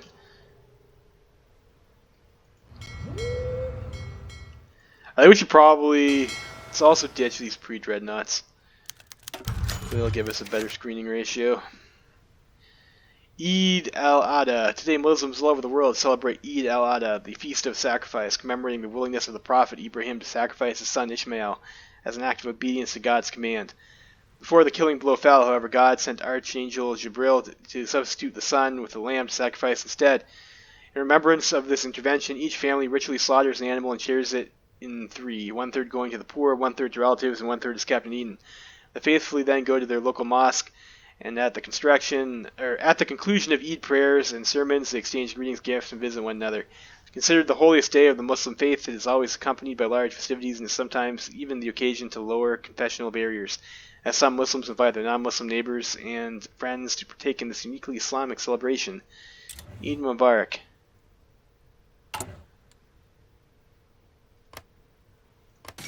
I noticed Libya is just fucking gone. There goes Tripoli. And the Ottoman focus tree also looks like a little bit different. This is actually like completely different. It's like not the same at all. At least the way it looks. Some of the focuses maybe are similar.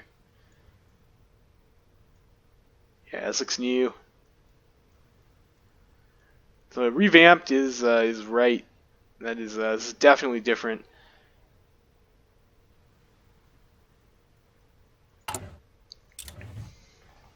Maybe we'll give the Ottomans a go. I was debating playing them this time. The Lion at Lours. Philip Patain and Henry Mordac, the Lion and the Bear, the man who held at Verdun, and the hero of the defense of Arras. Two legends of the Grand Guerre. Two men who, despite everything else, respect and admire each other, and now opposed by political issues. While Mordac has emerged as a leader of the more democratic forces within the nation, Patain believes a strong moral rule is needed for the salvation of France. While Marshal Patain has the support and admiration of many, particularly veterans, and more generally the upper classes, Mordac can count on popular discontentment caused by the tight grip the army has kept on French society since the defeat. While this is all still a game of political chess, some fear this conflict could escalate. In any case, this tension is palpable as both men are scrambled to find support. The Marshal held at Verdun and hold against some up-jump politicians. Cool, so we got a new guy over here.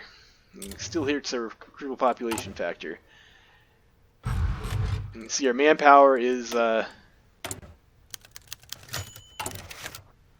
we're out of support equipment now too. Okay, so we have this thing over here, the Lion and the Bear. Philippe Patain and Henry Mordac, the Lion and the Bear, the man who held at Verdun. It's like that's the same thing we read. They emerged victorious from this power struggle. They now scramble to reinforce their influence over our nation. In order to win the fight for influence, Patain and his government must have more influence than Mordac and his followers. However, seeking influence through unscrupulous means is a surefire way to gain the ire of the populace who may look unfavorably upon the current regime. Okay? So I guess we fight back.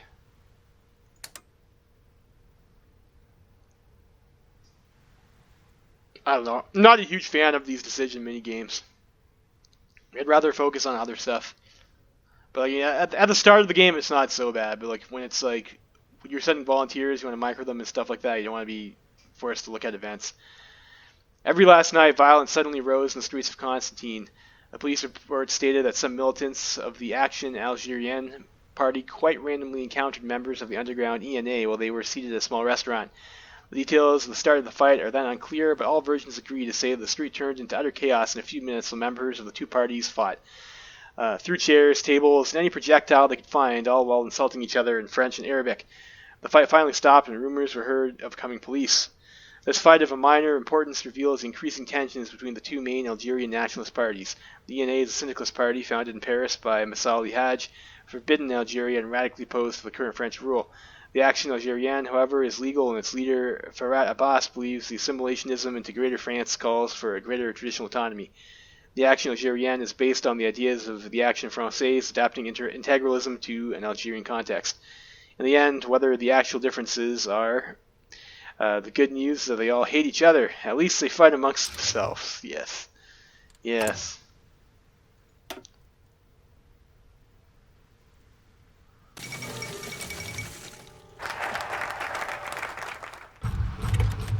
We got that. Still can't. Okay, so we can do Ministry of War now. So let's go ahead and do that. And so we have to pay 5% consumer goods and political power as long as that's on. So I guess we're doing this. What remains of France is effectively split into two parts. Algeria and Tunisia are isolated from French West Africa by the vast expanse of the Sahara Desert. A journey by foot takes over 2 months of solid marching. This is unacceptable. For now, we can ship supplies, men, and resources through the Atlantic. This arrangement would be made difficult to impossible if a future enemy were to heavily patrol the Atlantic, or even worse, close the Strait of Gibraltar to our ships. We must not allow anyone to exploit our current condition. If we finish this project, we'll be able to show the world that France is still on par with the great nations of the globe and is to be respected. It's like maybe that activates these lines over here or something. Invite investors. So 15 political power for that seems good.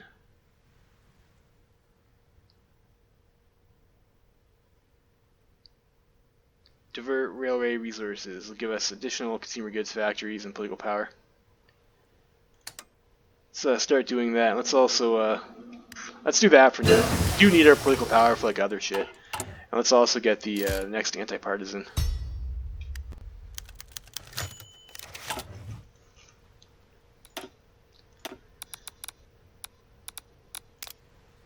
Send him over there. Root out resistance. How many do we get the extra agent? 5th upgrade. Deal with political opposition. The Democratic camp has supported many prominent journalists and intellectuals such as Henri Mordac, and has come close to dominating the public discourse, appearing on the front pages of a newspaper or another every other day, having a speech broadcast on the radio to hundreds of thousands of listeners. While the government Bataine struggled to keep up. Used to deal with the usually much more compliant mass media, happy to simply publish whatever the government feeds them. Some in the entourage of the marshal argue that we should simply let the man speak, let the debate run its course, that this is at most small upset that would soon blow over. Others argue that, on the contrary, every second the bear is free, the regime is likely a little more in danger, considering him a dangerous, certainly commune-backed revolutionary. The marshal himself would instead prefer to go on a media counteroffensive. After all, he was known to bolster morale with fiery speeches during the Great War. Time for a media counter-offensive, I guess. We'll do that.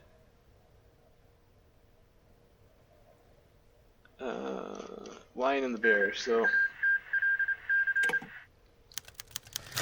The Lion and the Exiles. Already the most well-developed of France's colonies, Algeria's economy greatly benefited from the exile of many Frenchmen, particularly much of France's elites, and the economic mobilization required by the Marshal to keep the nation on the pied de guerre, ready for conflict with the communards at any time. As such, as Marshal Pétain seeks increased support from diverse and powerful groups in his struggle with Mordac's partisans, he has found particular luck with the industrial upper classes, both grateful for the support that gave them the opportunity to strive after exile, and deeply ideological committed to the regime, believing a strong hand is needed to guide France towards salvation. However, to prevent these elites from being tempted by the more democratic forces within the République, many of Pétain's advisors are suggesting a campaign of increased support and strategic investments. Not only would this develop the nation's economy and war capabilities even further, but by choosing carefully those who would benefit from these investments, for example, both loyal supporters of the regime and those still tempted by Mordac's rhetoric, Lion's grip on power could be restored, maybe even increased. A bit of strategic dirigisme never hurt anyone. I don't know what that word means, but okay. Alright, we got some more options here. Moving on to 3-speed for now. Invest in civilian industry. Should give us some construction speed. Back a loyal newspaper. We get a military factory for 75 pp. That's neat. We got a civilian factory for... I see. It's like maybe we shouldn't have spent political power on this railway shit.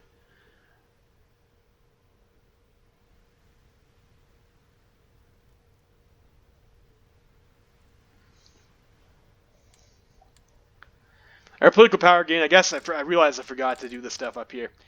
So we have plus 0.57 per day, which is like pretty anemic. Party popularity is a bit low. Stability is terrible. War support's okay.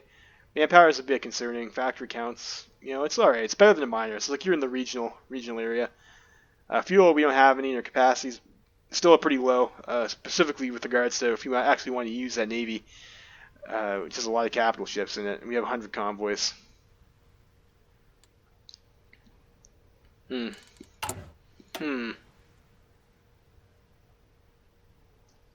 I think we're doing this stuff with our focus tree next.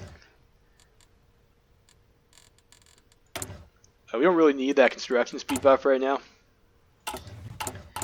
We are, of course, using most of our factories on that agency upgrade.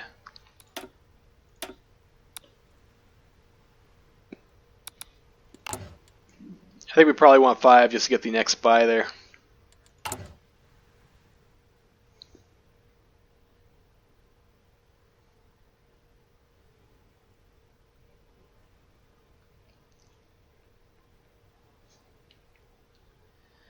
And it looks like we might not be able to do this before this this thing finishes.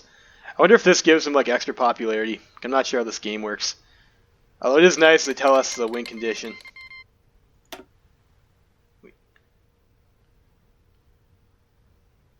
I wonder if this stuff counts as corruption. It does.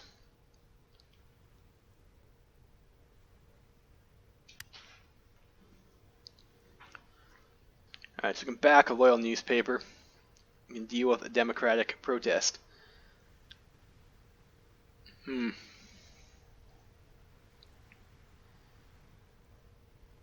Mordak's planning a protest in a major city in a few days, which could bring more people to his cause and make us look powerless. Mordak does not want to fall into illegality. He must get an official approval for any mass gathering. What should be done?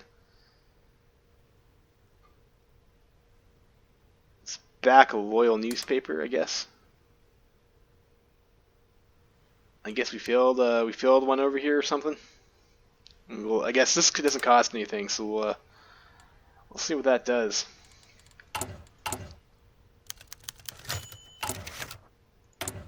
Just swap this out for regular cavalry. The airwaves bounce back in a shocking turn of events after the competing speech broadcast by Henry Mordak has proved more popular than the speech delivered by Marshal Pétain. Thousands of listeners tuning in all of the empire to listen to the words of the bearer of our us, intently listening to his calls to perform an attack on a government supposedly too bloated and ineffective to properly lead France to rebirth. We have lost the battle, but not the war, though the setback certainly does not look good. Even our most dedicated supporters' curses. That bastard. Got 4 influence off of that and have a corruption point.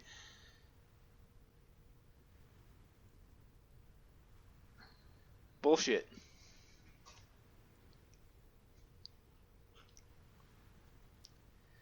It's a bit shit.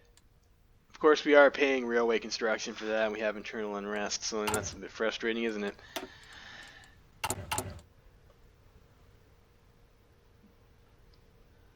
So we need 5 upgrades for our next spy. Factitious protests. The entourage of the marshals is divided on how to deal with Mordak's coming protests. Some argue that these protests are entirely legal and that banning them would simply prove the bear's point, making Pétain look tyrannical. Others argued this would certainly bring more people to his cause and make us look powerless. Mordak does not want to fall into legality. He must get official approval, and that's the same. I guess it's the same word. Easy to find some way to prevent this protest from taking place, whether that be security concerns or some other form not turned on time. The Lion is no tyrant. Let him do his little protest, I guess. Okay. Let's go with concentrated.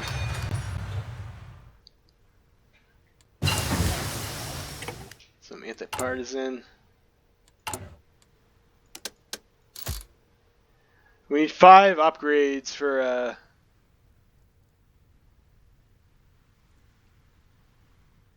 to get our next buy, which I think probably we want to do. Give ourselves a passive defense. Like we need the spy to reduce resistance. Jacques Bainville. Jacques Bainville, born in 1874, renowned historian, journalist, and one of the founders of the Action Française, has died at 57 years old. Born in an astonishing Republican family, he turned to monarchism not out of nostalgia, but out of the reflection and comparison, considering the Republic to be unstable, fickle, and fundamentally incapable to compete with a stable and united Germany. A prolific writer, he ceaselessly exalted the French monarchy in his historical works and contributed to many newspapers. Simultaneously a literary critic and financial analyst, fleeing to Algeria as the revolution broke out, he wrote in the chaotic aftermath a short book that quickly became immensely popular.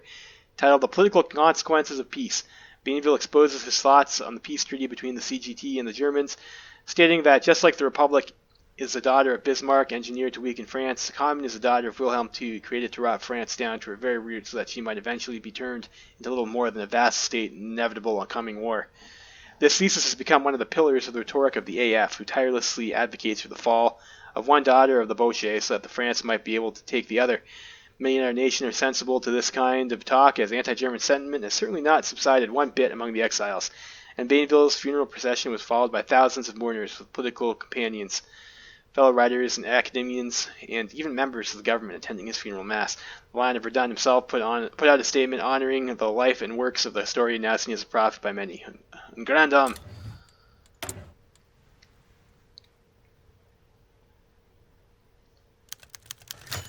Le Redressement Français. As Marshal Pétain scrambles to rekindle support among the upper classes, one group in particular has risen in prominence, calling itself the Redressement Français, a French renewal, part employers association, part think tank, part propaganda arm of the forward-minded upper classes intent on bringing together the elites and educating the masses. Fanatically anti-syndicalist and all dedicated to the Lion, they have proved extremely useful in the government's attempts at securing power, and can prove to be the ally the Marshal needs to finally achieve his vision of a strong, renewed France ready to take on the communards. Advocating for the reorganization and streamlining of the administration and political system, a greater care of the upper classes for the social question, as well as generally more class collaboration, strong property rights, a greater involvement of patriotic industrialists, intellectuals in policy making through specialized commissions, along with a healthy dose of skepticism towards traditional parliamentary democracy that they consider bloated and in part responsible for the revolution. They have been decried by the more liberal opposition as technocratic, condescendingly paternalistic, and corporatist. Nevertheless, their support and expertise has proven invaluable for the regime, and Pétain has met repeatedly with representatives from the organization, taking some of its members and special advisors to help him navigate the crisis currently unfolding, and the ideas of the Redressement Français will no doubt have a tremendous amount of influence in the decisions taken by the Marshal going forward. A nation ruled like a company, then. Let's, go ahead and reward some loyal companies.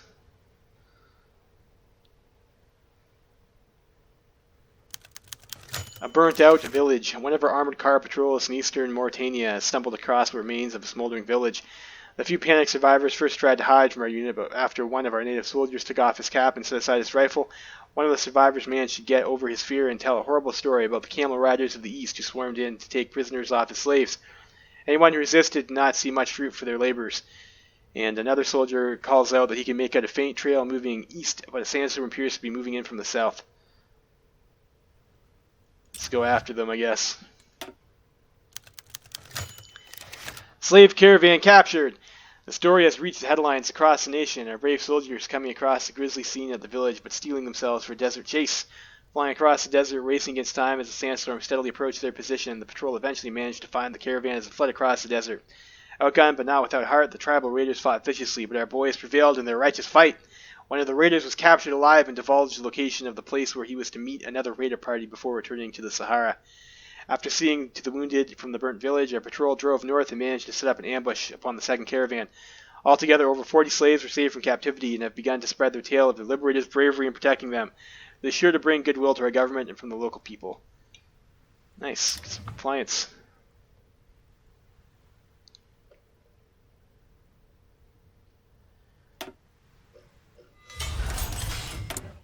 Dockyard.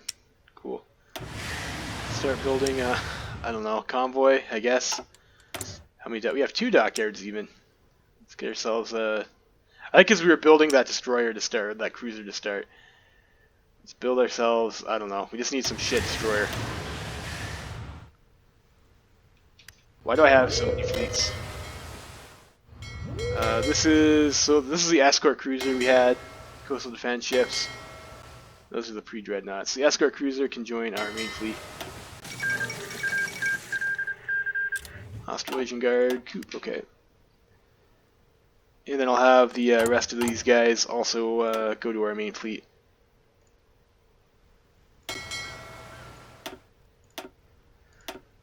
Let's see if we still have our boy Darlin. We have these guys over here, I'll just make them red.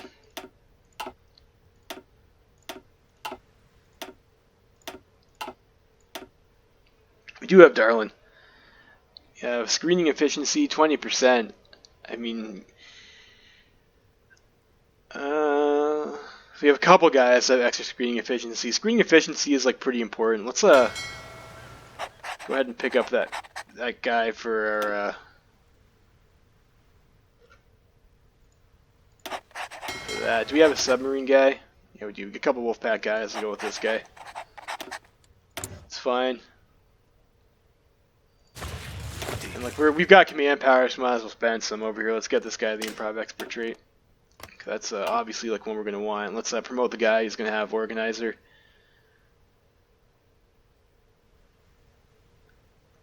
This guy or this guy would be alright. Let's go ahead and promote that guy.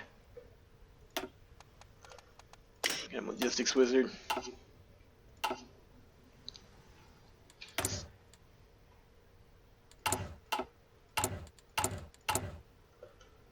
So resistance map mode looking like now. It's coming down a bit. More Dax speeches.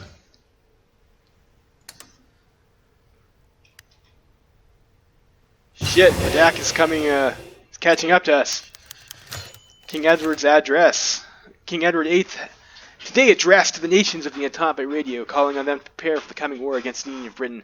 All of us desire peace, he said, but at the very same time know that what it is that must be done. Millions of our countrymen struggle under syndicalist tyranny, a terrible wave which threatens to drown out not only the British and the French, but also the entire world. It is only with brave hearts and a sense of resolution that we move forward as one, until the day comes when our mettle shall be tested once more. We have every confidence that on that day our brave men and women shall prove that they are all the stronger for the trials and tribulations each of us has faced. The Entente stands ready. That's fine. The prophet of Iriba. In Iriba, a small city in Chad, a man started calling himself a new prophet. First, he encouraged the locals to kill their cattle to prevent them from transforming into lions, panthers, and vultures.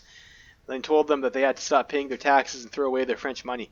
Finally, he announced that white people were leaving the country. The governor of the nearby city of Billetine had already been driven out by the natives, and that it was their duty to kill all whites left to be able to finally live free.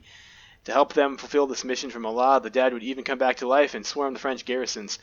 Not that they had anything to fear, according to the prophet. The guns of the Frenchmen now only fired water. Few were truly convinced, but the brewing resentment of the peoples of Chad only needed the tiniest spark. A small insurgency broke out under the leadership of the madman. A returning patrol was swarmed and massacred, and soon the local garrison was under siege. Order was quickly restored and the madman publicly executed, but the whole strange affair is a warning. The situation from Algiers is more than volatile. At least now they know our guns still fire bullets. Oof. You know, just as I said, resistance is looking a little bit better.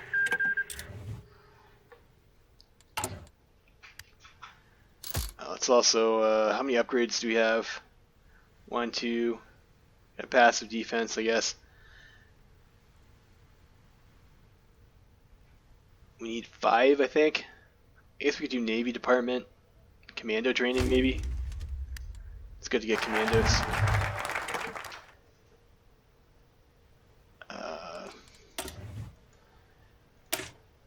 The armor research time.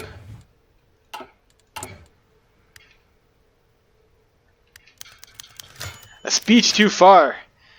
Henri Mordac is a charismatic man, and he has ceaselessly proved these past few months. He now routinely gives fiery speeches in every venue one could think of, getting more followers along the way. But Marshal Pétain can still count on the admiration and respect of much of our nation.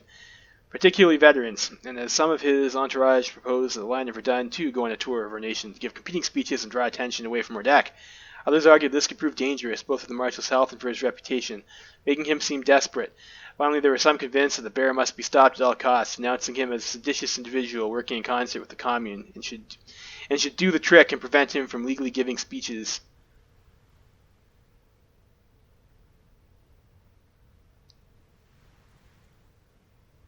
Let's go on the tour. God, I hope Mordack doesn't win. Kankin Railway Sabotage. Fuck. A new train wreck near Cancun reads the headlines of the local newspapers in French Guinea. An investigation into the incident has given only the slightest of evidence into how the situation occurred. Several sections of track were hammered out of alignment, causing the train to derail and crash. While there were no deaths reported from the incident due to the first train passing being a relatively skeleton crew manned cargo train, most of the cargo was still too damaged to make it to its destination. It seems this section of track is a usual target for local Guinean terrorists and resistance. We can expect more actions of the sort to happen. We'll have to rebuild. Scheiße! Tabarnak! Or, I don't even know what French would say. Sacre bleu? Mon Dieu? Or something like that? I don't know. They're obviously not Quebecois. Putain, Siam.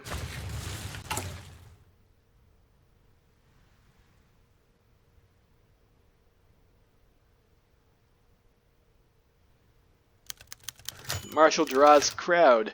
The idea was brilliant. 2 speeches in 2 different locations by the 2 most prominent men of our nation. At the same time, what better way to find out who still has, if not the favor, at least the interest of the French people? One would give a speech to a full house, the other to a few die-hard supporters. This was a gamble, and Pétain won big.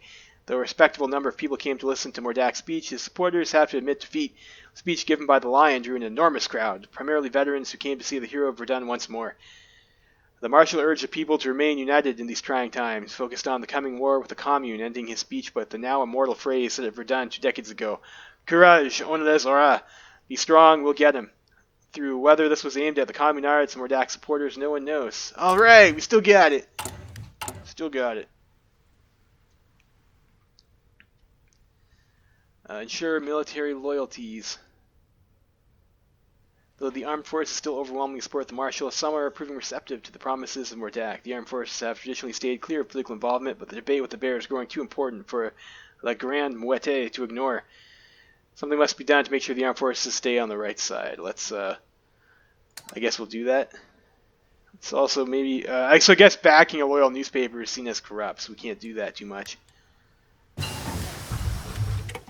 Alright, so we got the light tank.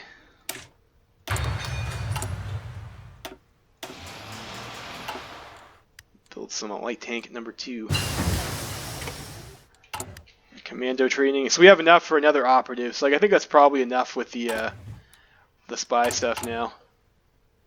Focus on maybe building some of our industry.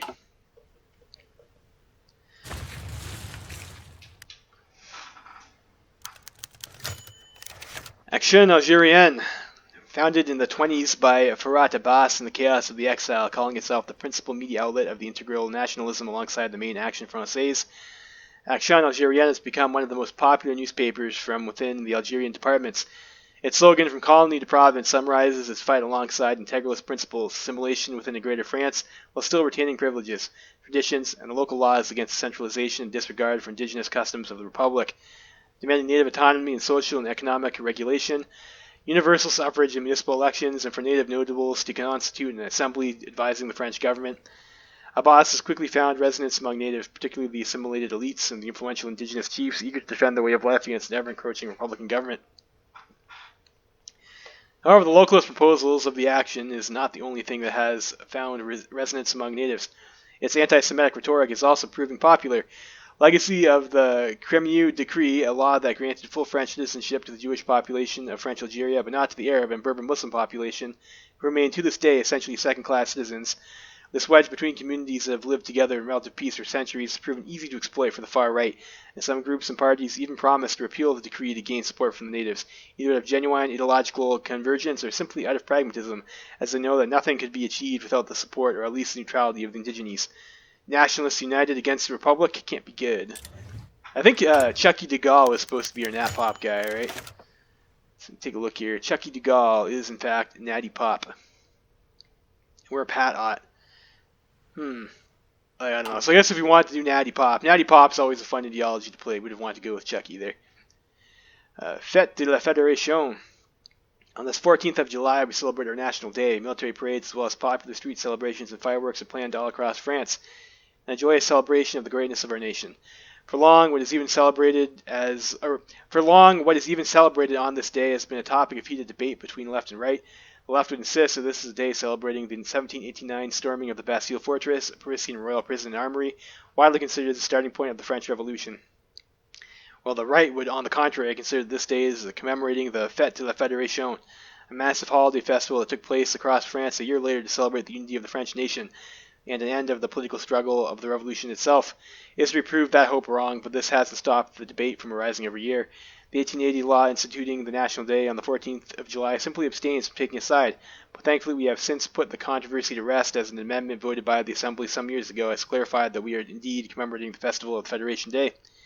Either way, let us enjoy ourselves. Let us enjoy getting to early mobilization, maybe. Whispers of the Great Mute. Democratic pamphlets, editions of the lessons of 1914 and the agitation slowly spreading among civilians, have been making their way to active duty soldiers. So far, these attempts by the Democratic camp have proven somewhat unfruitful, but the armed forces and the backbone of the Marshal's regime, dissidents here cannot be tolerated. Of course, soldiers openly speaking against the Marshal will be punished, but some among the officer corps are arguing for more proactive measures.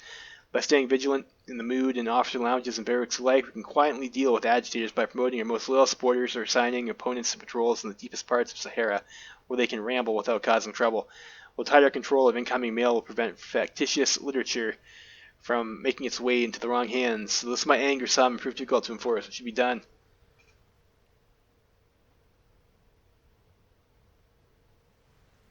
Better safe than sorry. Let's go better safe than sorry. Gotta keep the boys loyal. Alright, so we got that. We'll go professional army.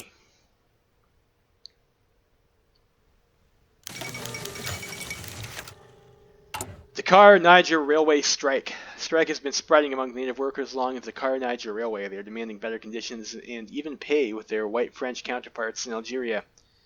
This strike punches hard into the gut of French West Africa, as this railway is one of the main routes into the interior of the continent from Senegal. We can earn their favor by agreeing to their demands for equality, or we can wait for them out and see how long they can last before returning to work.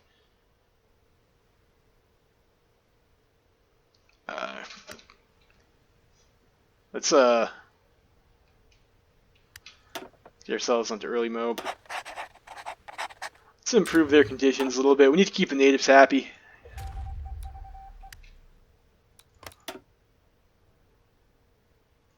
How bad is this looking over here? Let's pull you over there to reduce some resistance.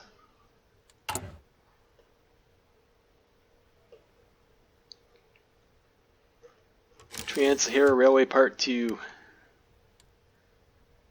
So there's a lot of stuff sucking our political power. We can get a new operator. I thought we were supposed to be able to get a commando because we had commando training, but I guess it didn't work out that way. So we have, I thought we had a guy.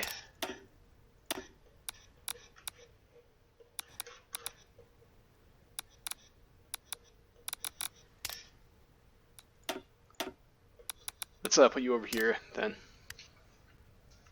Yeah. La Rumeur, as Marshal Pétain scrambles to get in touch with the powerful few whose support he is most reliant on to stay in power, his machinations are ever so slowly coming to light to officers, those in the know, and finally the general population.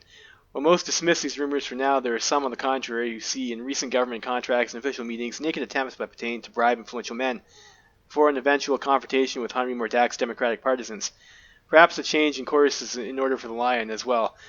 Effective, this consolidation of power could fuel resentment of regular citizens and those influential yet not powerful enough to be considered for these gestures of goodwill by the Marshal. Baseless accusations. Let's fight back there. The Incorruptible. As Pétain's scramble to consolidate power is slowly becoming more and more apparent to the general public. So I think this is the same event we had before. The government started to realize that while the majority of our nation still stands behind the line of Verdun and breaking the people's trust in the incorruptibility of the Marshal, it could bring more people towards Mordac's camp, and possibly an end to Petain's presidency. As such, the president's advisors have put together a plan to silence rumors of any wrongdoing, a large-scale anti-corruption drive at all levels of society, making corruption an even more serious offense, encouraging denunciation of even the slightest hint of it, and more generally enforcing a renewed moral order within the administration and public services. The government hopes that the public will turn a blind eye to Petain's recent promises of support and investment to various groups, individuals, and industries. However, a fair amount of resources will be needed to fuel this drive, and though this plan could helpfully maintain power, some in the government argue that these resources could be better used to try to find even more support for the regime, while others argue that these measures could alienate parts of the administration. It might be time for us to clean up this mess. Deal with political opposition. The Democratic camp has support of many prominent journalists and intellectuals, and as such, Henri Mordac has come close to dominate public discourse, appearing on the front pages of a newspaper. So this is the same thing we had before, I think. And let him talk.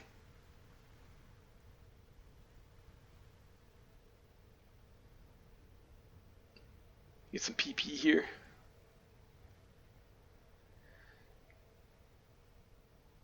So we can lower corruption, get some political power. Creative ways to fight corruption.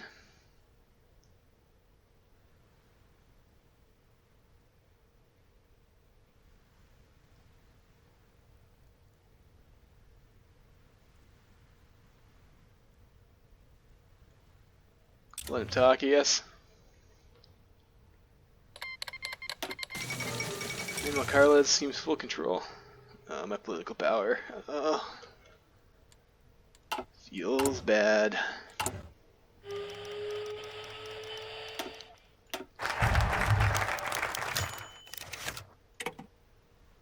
Oh shit. The North African Star, a rousing speech. A small crowd started to gather on the square of Algiers at 6 p.m. this evening. After only 20 minutes, the crowd, visibly getting large by the minute, was already spreading to all the small streets around the square, accompanied by a tumultuous clamor. At the center of the gathering was a young Algerian militant. Even if only in his 20s, he had rarely seen eloquence captivating the crowd around him, and even the furthest observants were captivated by his gesture and his visible conviction. He declared himself to be part of the Étoile Nord-Africaine, the North African Star, a nationalist Algerian party with syndicalist tendencies, founded in Paris in 1926 by Massali Hadj. The militant was here on this square, spreading the words of the party, defined largely by the leaders and intellectuals of the party, still in Paris, but spreading more and more to Algeria itself. The UNA advocates for two of the worst possible ideas, syndicalism and Algerian nationalism. The party aims to create an independent socialist republic of Algeria, akin to the Commune of France, and oust the French off the land. The police took its time to arrive, allowing the speaker to talk for 30 minutes and probably convince some spectators before escaping into the city when the agents finally came to disperse the crowd. This incident can't be ignored, can't be taken lightly, and is representative of the strategy of the ENA to spread its ideas and supplies to talented younger generation of militants in Algeria for them to start the fight for independence in Africa without support from the French Commune. While their attempted struggle is far from being over, it isn't a reason to be lenient. You must take care to not let any comparable event happen again. The speech wasn't well written anyways. Oh man, my political power. Can't do any of this stuff. I think maybe Pétain loses here. Let's get ourselves a chart of rupture.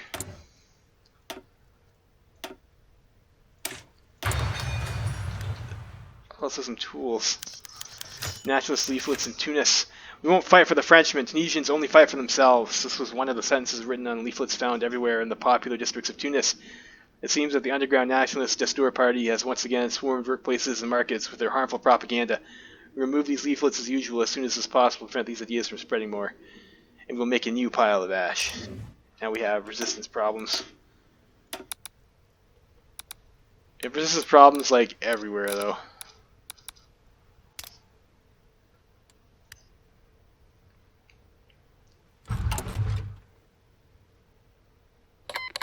Shit, now Mordac has deal with democratic protest, I guess. I really dislike these minigames sucking up all your PP. Humanism Integral Humanism, Temporal and Spiritual Problems of a New Christianity, the recently published work of influential Catholic philosopher Jacques Maritain, has caused passionate debate among Catholics. A convert from Protestantism, once close to the Action Française despite not being a monarchist, mostly has suspicion towards representative democracy in opposition to anti-clerical policies of the Third Republic. Maritain has drifted after the shock of exile towards more moderate positions, closer to the personalist movement of Christian democracy. rejecting both reaction and liberalism, secularism and intransigent political Catholicism, embracing humanism, arguing for human rights, the importance of family, pluralistic democracy, and responsibility towards the common good. Well, gross. All in the spirit of the social teachings of the Church. The philosopher is somewhat going against the grain. Indeed, much of the French Catholic laity and hierarchy has been radicalized by the current situation. The AF has even denounced integral humanism as the work of a traitor, a sellout to democratism, a red saboteur. However, among the more progressive Catholics, Maritain's work was very well received, getting praise from Father Montini, a close advisor of the Pope, and with some moderates even being drawn away from the Action Française, heeding this warning that movement is merely using the faith as a tool to further their political ideology. A new kind of integralism, huh?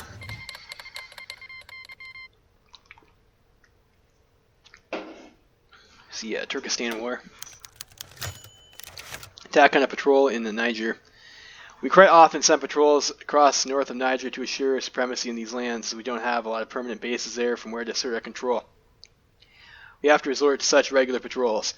The patrols are usually uneventful, but it wasn't the case this time. Our soldiers were suddenly attacked by a full Tuareg force, armed and determined.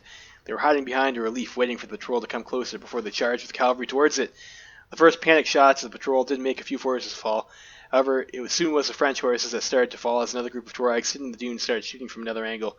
Completely helpless and surprised, soldiers fell left and right to bullets and blades of Tuaregs before the survivors retreated disorderly. One of the survivors managed to get back to the nearest colonial outpost to tell his story. The attack is an outrage. We are quite powerless to punish them unless we send a full-blown army in search of the desert. We'll have to punish people nearer from us who are probably Tuareg collaborators anyways. Okay.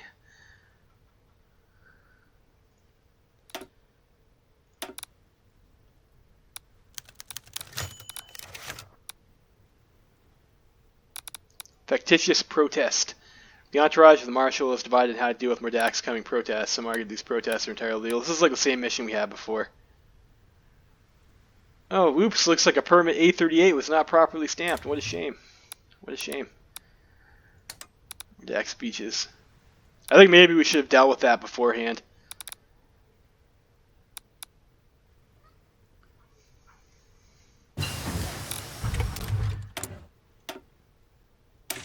I wonder how long we'll have to, so we got this.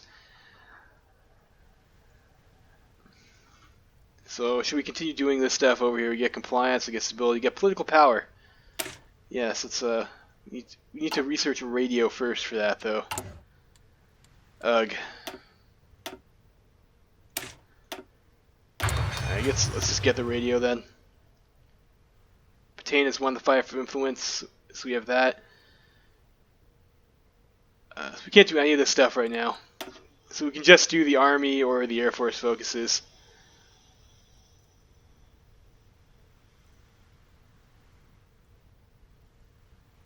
I think maybe right now we actually just want to hold political power so we can make sure our boy wins here.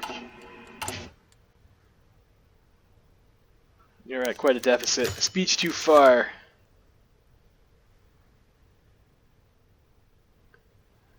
Yeah, so let's, that's enough. That's enough. Let's ensure military loyalties.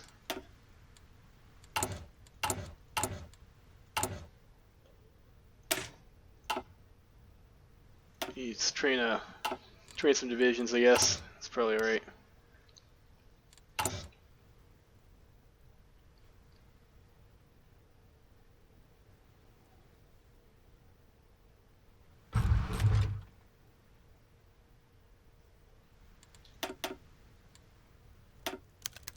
Whispers and the Great Mute. Okay, so I guess we only had one option that time. But that was, of course, the same event before, so I'm not going to read it again. Let's join the ISAC. The Association des Ulemas Musulmans Algériens, or Association of Algerian Muslim Ulemas, a religious association founded in 1933. Under the unofficial leadership of Abdelhamid Ben Badis, this association of theologians, teachers, and more generally learned men has come to promote Islamic reform, hoping to bring Islam in Algeria into its pure original form, away from the superstitions fostered by the mahabouts and the more mystical approach of the Sufi congregations. Taking inspiration from similar initiatives which found success in the Middle East and Tunisia, many schools have already been created teaching grammar, mathematics, and religion to children. in theology, philosophy, history, as well as Islamic and French law to young adults, quickly becoming a major influence in the mosques all over the region and attracting the suspicion of colonial authorities. Indeed, one of the stated goals of the association is to foster the Islamic identity of Algeria, to unite the people beyond the divide between Berbers and coastal Arabophone Algerians and beyond tribal boundaries. Though they don't stop short of advocating for independence, they strongly oppose assimilation, claiming that Algerian nation does exist, which could not become French and does not want to be French. As such, they have already found themselves becoming an important player in the politics of the Algerian departments. First, authorities unsuccessfully sought to co-opt the association, much like the rest of the Islamic clergy in the colonies, as banning the already powerful group would certainly create unrest. Then two native groups came to seek the support of the ulama, the Action Algérienne of Farhat Abbas, which claims that should the Action Française come to power, an autonomous Algerian identity could be fostered and traditional and Islamic law could be fully restored, and Etoile Nord Africaine of Messali Hajj, a syndicalist-aligned underground group which advocates for the independence of Algeria with the support of the Commune. So far, the association has not sided with either, skeptical of both the sincerity of the AF's promises of autonomy and the anti-clerical socialism advocated by the Communards. Either way, they're probably trouble. Trouble.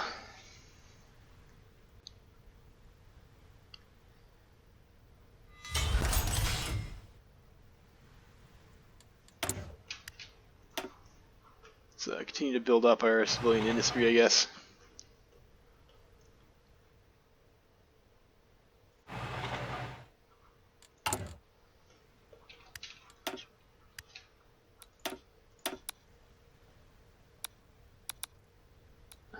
Where are you guys? So one over here, one over here. I already have someone working on that. It's probably like still the best bot form at the moment.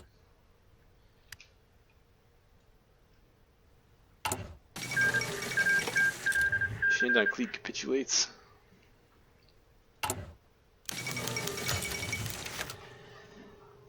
Evaluate support the idea of independence. Our source about this issue is a French member of the colonial administration in Dakar, invited by friends to a mondaine dinner in which rich French and black evoluted merchants sat together.